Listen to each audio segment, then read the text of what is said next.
Hi guys, welcome to Sims bucket list. ഇന്ന് എങ്ങോട്ടാ പോണേന്നല്ലേ എല്ലാവരും ആലോചിക്കുന്നത്?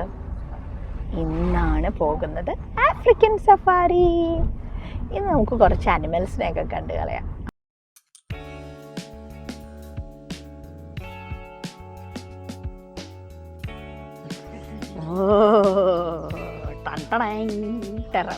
ഈ നേച്ചർ പാർക്കിനകത്ത് കുറേ ആക്ടിവിറ്റീസ് ഉണ്ട് നമുക്ക് ചെയ്യാനായിട്ട്. മെയിനായിട്ട് ആനിമൽസുമായിട്ടുള്ള ഇൻട്രാക്ഷൻ, പിന്നെ അവരെ ഫീഡ് ചെയ്യുക, അങ്ങനത്തെ സംഭവങ്ങളൊക്കെ. പിന്നെ എന്തോ അവരുടെ കൂടെ വാക്ക് ചെയ്യുക, അങ്ങനത്തെ സംഭവങ്ങളുണ്ട്. ഡ്രൈവ് ത്രൂ ഉണ്ട് ലയൻ്റെയും ടൈഗറിൻ്റെ ഒക്കെ ഒപ്പം. ഏതായാലും ഭയങ്കരമായിട്ട് കുറേ എക്സ്പ്ലോർ ചെയ്യാണ്ട് ഗായ്സ്. അപ്പോൾ എൻ്റെ ഒപ്പം തന്നെ ഉണ്ടാവണേ. Stay tune with me guys. അപ്പോൾ നമുക്ക് കണ്ട് പോകാം ഇന്നത്തെ കാഴ്ചകൾ. So when you pass security, just turn right. You go at the end of the building. You turn right again. There will be a bus stop. You take the bus. Yes, I will. Okay. You take the bus. It's free of charge. The bus. You take the bus. You go to point 9, and there will be a reception over there. Just ask for the reception where to go. ഇങ്ങനെ നമ്മളുടെ African safari തുടങ്ങുകയായി. നമ്മൾ അതിൻ്റെ ബസ്സിൻ്റെ അവിടെ എത്തിയിരിക്കുകയാണ്. ഇനിയാണ് നമുക്ക് കാഴ്ചകൾ കാണേണ്ടത്. ദൈവമേ, ഇന്നത്തെ സിംഹത്തിൻ്റെ ഡിന്നർ ഞാൻ ആകാതിരുന്നാൽ മതി.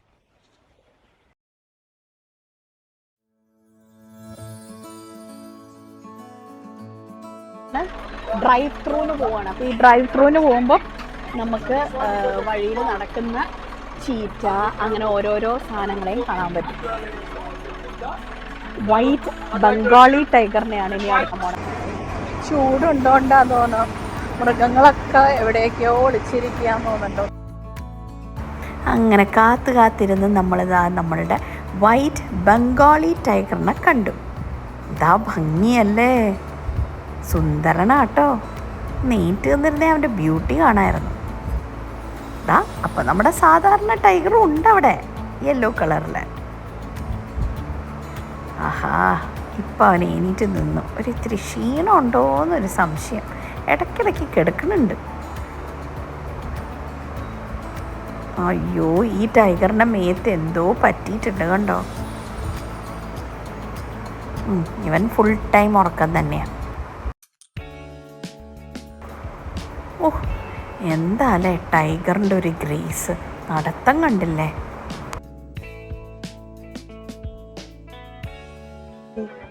Oh my, look at her. അവളുടെ ഇരിപ്പ് നോക്കി. മരത്തിന്റെ മുകളിൽ അവള് സുഖമായിട്ടിരിക്കുക. അടുത്ത ആള് ദേ കയറുന്നു മരത്തിന്റെ മുകളിലേക്ക്. ഇവർക്കൊക്കെ ഇതിന്റെ മുകളിൽ നിൽക്കാനേ പറ്റുള്ളൂ. മരത്തിന്റെ മുകളിൽ താഴെ നിൽക്കാൻ സ്ഥലമില്ലേ. എത്തിയല്ലോ നമ്മുടെ സിംബ, ദ ലയൺ കിങ് അല്ലേ, നമ്മുടെ കാട്ടിലെ രാജാവാണ്. കണ്ടില്ലേ, അവൻ ഭയങ്കര കുടുംബസ്ഥനാണ് കേട്ടോ. ആളിങ്ങനെ കുടുംബമായിട്ടേ എല്ലാവരും ഇരിക്കുകയുള്ളൂ ഒരുമിച്ച്. കാര്യങ്ങളൊക്കെ ഡിസ്കസ് ചെയ്ത് കഴിഞ്ഞാൽ പിന്നെ ആ മരത്തിൻ്റെ മുകളിലും കയറിയിരിക്കുന്നുണ്ട്.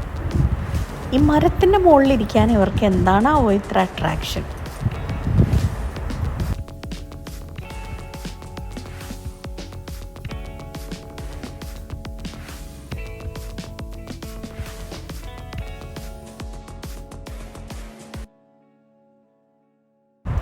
അവിടെ ഇരുന്ന് വീക്ഷിക്കുകയാണ് ഇനി ആരെയാണ് പിടിച്ച് തിന്നണ്ടേന്ന്.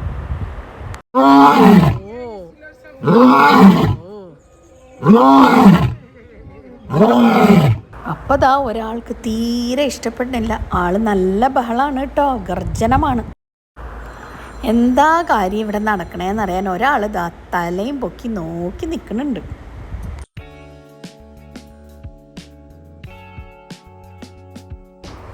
ദാ ബസ്സൊന്ന് സൈഡിലേക്ക് നിർത്തിയപ്പോൾ ഒരാൾ വണ്ടിയിലേക്ക് കയറി വരികയാണ്. നമ്മുടെ സീബ്ര കണ്ടോ, അവൻ എൻ്റെ കയ്യിൽ ഇങ്ങനെ നക്കാനായിട്ട് നോക്കുക. അവൻ്റെ കുട്ടിയുണ്ടെന്ന് തോന്നുന്നു അടുത്ത്. എന്ത് ക്യൂട്ടാന്ന് നോക്കിയേ. എൻ്റെ ഏറ്റവും ഭയങ്കര ഹൈലൈറ്റ് ആയിട്ടുള്ള വാക്ക് വിത്ത് ലൈനിന് പൊക്കൊണ്ടിരിക്കുകയാണ്. അതിന് വേണ്ടിയിട്ടുള്ള പോക്കാണ് ഈ കാണുന്നത്. അമ്മേ, അങ്ങനെ എൻ്റെ ബക്കറ്റ് ലിസ്റ്റിലെ മറ്റൊരാഗ്രഹമായിരുന്ന ആഫ്രിക്കൻ സഫാരിയും നടന്നു. പക്ഷേ തീരെ പ്രതീക്ഷിക്കാത്ത കിട്ടിയ ഒരു എപ്പിസോഡായിരുന്നു വാക്കിംഗ് വിത്ത് ദ ലയൺസ്. അവിടെ ചെന്ന് കഴിഞ്ഞപ്പോഴാണ് ഞാൻ ഇതിനെക്കുറിച്ച് അറിയുന്നത് പോലും. അപ്പോൾ നമ്മളവിടെ എങ്ങനെയാണെന്ന് വെച്ച് കഴിഞ്ഞാൽ ഈ സിംഹത്തിൻ്റെ ഒപ്പം നടക്കുമ്പോൾ എല്ലാ റിസ്ക്കും നമുക്കാണ്. സിംഹത്തിൻ്റെ മൂഡ് എപ്പോൾ വേണമെങ്കിലും ചേഞ്ച് ചെയ്യാം. ഇപ്പോൾ കണ്ടോ, അവന് കളി മൂടാണ്, അവൻ മരത്തിൽ കയറുന്നു. നെക്സ്റ്റ് മൊമെൻറ്റിൽ അവന് ഫൈറ്റ് ചെയ്യുന്ന മൂഡായിരിക്കും. അപ്പോൾ അതുകൊണ്ട് തന്നെ നമ്മളൊരു കൺസെൻറ്റ് ഫോം ഒപ്പിട്ട് കൊടുത്തിട്ടാണ് സിംഹത്തിനോട് നടക്കുന്നത്. അങ്ങനെ രണ്ടും കൽപ്പിച്ച് കൺസെൻറ്റ് ഫോമൊക്കെ ഒപ്പിട്ട് കൊടുത്ത് ഞാൻ നടക്കുകയായി. അവൻ്റെ അടുത്ത് നിന്ന് ഫോട്ടോ എടുക്കാൻ പോസ് ചെയ്യലായി. അവനെ ഇടയ്ക്ക് അവർ മീറ്റൊക്കെ കൊടുത്ത് ടെംപ്റ്റ് ചെയ്യിക്കുന്നുണ്ട്. ആൺസിംഹത്തിൻ്റെ കൂടെ ഇരുന്ന് ഫോട്ടോ എടുക്കാനായിട്ട് വലിയ കുഴപ്പമുണ്ടായിരുന്നില്ല. വേറാസ് പെൺസിംഹത്തിൻ്റെ കൂടെ നമുക്ക് നടക്കാനായിട്ട് കുറച്ച് പാടാണ്. കാരണം അവളുടെ മൂഡ് ഇടയ്ക്കിടയ്ക്ക് ചേഞ്ച് ചെയ്തുകൊണ്ടിരിക്കും. അപ്പോൾ അതുകൊണ്ട് അവൾ എപ്പോഴാണ് ചിലപ്പോൾ ആ ഒരു ഫൈറ്റിംഗ് മൂഡിലോട്ട് എന്ന് പറയാൻ പറ്റില്ല. അതുകൊണ്ട് തന്നെ അവളുടെ കൂടെ ഫോട്ടോസ് എടുക്കാൻ മാത്രമേ സാധിച്ചുള്ളൂ. അവളുടെ കൂടെ നടക്കുന്നത് പോസിബിൾ ആയിരുന്നില്ല. പക്ഷേ ആൺസിംഹത്തിൻ്റെ കൂടെ തീർച്ചയായിട്ടും നടക്കാൻ സാധിച്ചു. എങ്കിലും പെൺസിംഹത്തിനെയും ഞാൻ തൊട്ടു കേട്ടോ, ഫോട്ടോയും എടുത്തു.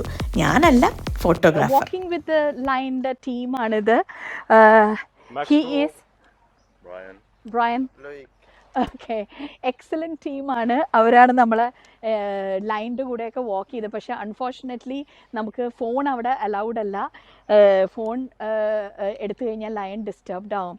അതുകൊണ്ട് അവർ കുറച്ച് ഫോട്ടോസ് ക്ലിക്ക് ചെയ്തിട്ടുണ്ട്. Guys, I share it with U.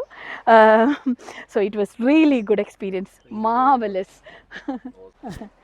ഇതാണ് ജിജിയ guys. He is the one who took all the pictures today. ലയൻ്റെ ഒപ്പമുള്ള എല്ലാ പടങ്ങളും ഇന്ന് എടുത്തത് പുള്ളിയാണ്. താങ്ക് യു സോ മച്ച് ജിജിയ. അടുത്ത സെക്ഷൻ എത്തിയിരിക്കുകയാണ്. രാവിലെ നമ്മൾ സിംഹത്തിൻ്റെ അടുത്തായിരുന്നു, വാക്കിംഗ് വിത്ത് ദ ലയൺസ്.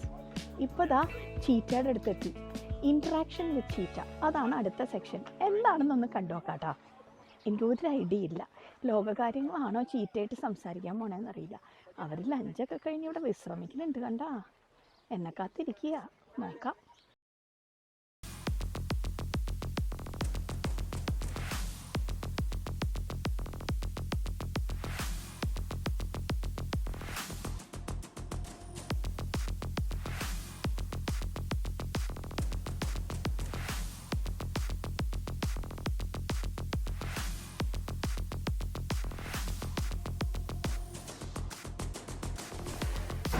നിങ്ങൾ ആഫ്രിക്കൻ സഫാരി എൻജോയ് ചെയ്യുന്നുണ്ടോ?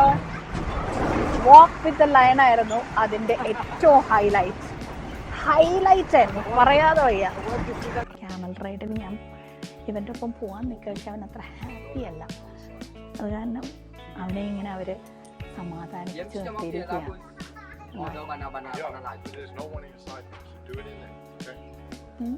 അവൻ്റെ അടുത്ത് ഇത്തിരിയൊക്കെ ഒരു ഹലോ പറയാനൊക്കെ വരുന്നുണ്ട്. പക്ഷെ എൻ്റെ അമ്മേ, കടിക്കും എന്നാ പറയുന്നത് ചിലപ്പോൾ.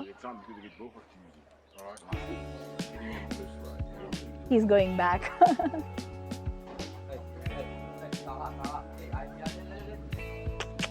Ah, here comes another one.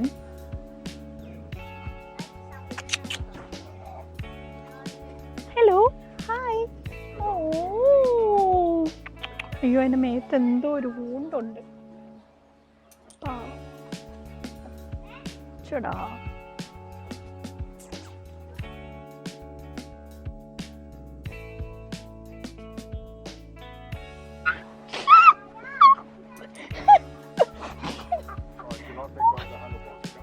This one? Okay.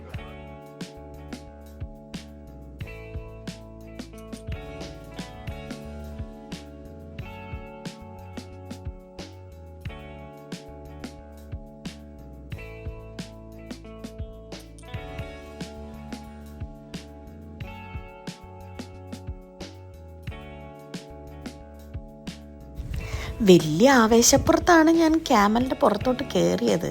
പക്ഷെ പുറത്ത് കയറിക്കഴിഞ്ഞപ്പോൾ എനിക്ക് അത്ര വലിയ സുഖം തോന്നിയില്ല. കാരണം നല്ല ഹൈറ്റിൽ ഇതിങ്ങ് പൊന്തി വന്നു കഴിഞ്ഞപ്പോൾ ഭയങ്കര പേടി തോന്നി. അതിങ്ങനെ നടക്കുമ്പോൾ സത്യം പറഞ്ഞാൽ ഞാൻ കിടന്ന് നല്ല കാറിലും കൂകലുമായിരുന്നു. ഏതായാലും ക്യാമൽ പാവം പേടിച്ചു പോയി കാണും എൻ്റെ കാറിലും കൂകലൊക്കെ കണ്ടു കഴിഞ്ഞിട്ട്. തിരിച്ച് വലിയ സ്റ്റൈലിലൊക്കെ ഞാൻ വന്നിറങ്ങി. ആരും എൻ്റെ പേടിച്ചത് കാണണ്ട എന്ന് കരുതിയിട്ട്. പേടിയല്ല, ഇതിങ്ങനെ എന്താ പറയുക, ഭയങ്കര ഹൈറ്റിലോട്ട് പോയപ്പോഴേ തീരെ പ്രതീക്ഷയില്ല. ഏതായാലും എല്ലാം കഴിഞ്ഞ് എത്തി. Go down. First this. Yeah. Yeah. Put your feet in. Keep your Yeah. feet in. Remove the number 1% behind. Oh. Yeah. And this. പാവം ക്യാമൽ കേട്ടോ, ഞാൻ പോകാൻ നേരം എനിക്കൊരു ഉമ്മ കൂടെ തന്നു. How sweet of him. അങ്ങനെ ഫൈനൽ പോയിന്റിലേക്ക് പോകാൻ സമയമായി. ഇവിടെ നിന്ന് ബസ് എടുത്ത് നമ്മൾ മെയിൻ നമ്മൾ രാവിലെ വന്ന് ഇറങ്ങിയ ആ സ്ഥലത്തേക്ക് വീണ്ടും പോകണം. ഇങ്ങനെ ഇടയിലിടയിൽ ഓരോ പിക്കപ്പ് പോയിന്റ് പോലെ ഒരു പോയിന്റ് ഉണ്ട്, ബസ് സ്റ്റോപ്സ് ഉണ്ട്. അതിനകത്ത് നിന്ന് നമ്മൾ ഇതിൻ്റെ ഉള്ളിൽ കൂടെ തന്നെയുള്ള സഫാരി ബസ്. അപ്പോൾ അതിനകത്തൂടെ നമ്മൾ ചെന്ന് അവിടെ ബസ് എടുത്ത് നമ്മൾ പോകണം. അങ്ങനെയാണ് ഇന്നത്തെ ആഫ്രിക്കൻ സഫാരി അതോടെ വൈൻഡപ്പ് ആവും. അതോടെ നമ്മളുടെ വീഡിയോയും വൈൻഡപ്പ് ആവും. നിങ്ങളെല്ലാവരും ഇന്നത്തെ വീഡിയോ എൻജോയ് ചെയ്തല്ലോ അല്ലേ? ആക്ച്വലി പറഞ്ഞാൽ ഇന്നത്തെ കാഴ്ചകളിൽ എനിക്ക് ഏറ്റവും ത്രില്ലിംഗ് ആയിട്ട് തോന്നിയത് ആ വാക്കിംഗ് വിത്ത് ദ ലയൺസ് ആയിരുന്നു കേട്ടോ. ഭയങ്കര ഒരു എക്സ്പീരിയൻസ് ആയിരുന്നു, പറയാതെ വയ്യ. പിന്നെ ചീറ്റയുടെ കൂടെയുള്ള ഇൻട്രാക്ഷൻ ഓക്കെ, അത് പിന്നെ ചീറ്റ ഇങ്ങനെ ഒരു കെടുപ്പായിരുന്നു. ക്യാമൽ റൈഡ് ഭയങ്കര രസമായിരുന്നു. ഞാൻ ആദ്യമായിട്ട് പോവാണ് ക്യാമൽ റൈഡിന്. ഞാനിതുവരെയും പോയിട്ടില്ല, നമ്മുടെ നാട്ടിലുണ്ടെങ്കിൽ പോലും കേട്ടോ. ഐ മീൻ നോർത്ത് ഇന്ത്യയിലുണ്ടെങ്കിൽ പോലും ഞാൻ പോയിട്ടില്ല. അങ്ങനെ ശരിക്കും എൻജോയ് ചെയ്തു. ഇന്നത്തെ യാത്രയെല്ലാം എൻജോയ് ചെയ്തു. അങ്ങനെ ഇന്നത്തെ വീഡിയോ നമുക്ക് വൈൻഡപ്പ് ചെയ്യാനും സമയമായി. ഓക്കെ, നിങ്ങൾക്ക് എല്ലാവർക്കും ഈ വീഡിയോ ഇഷ്ടപ്പെട്ടെങ്കിൽ ലൈക്ക് ചെയ്യുക, കമൻറ്റ് ചെയ്യുക, സബ്സ്ക്രൈബ് ചെയ്യുക. നിങ്ങളുടെ ഫ്രണ്ട്സിലേക്കെല്ലാം പറ്റുന്നത്ര ഈ വീഡിയോ ഷെയർ ചെയ്ത് സപ്പോർട്ട് ചെയ്യുക. Tata, bye bye and take care.